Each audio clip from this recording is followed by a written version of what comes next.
Assalamu Walaikum. Hello friends, how are you? Welcome back to my another video.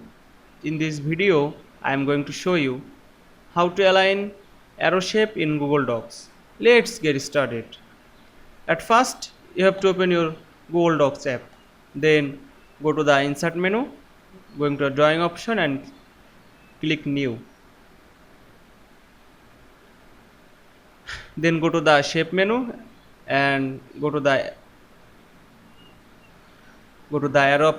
arrow and select a arrow.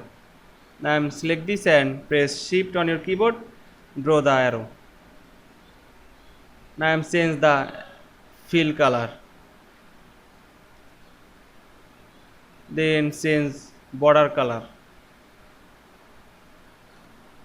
Now increase the border white in arrow, then click save and close. Then select the arrow and go to the align option, then click align option drop down menu. You can choose left align,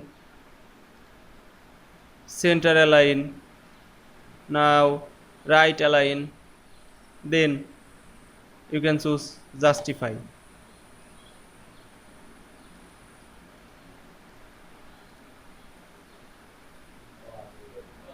Now here we can see how align arrow shape in Google Docs very easily.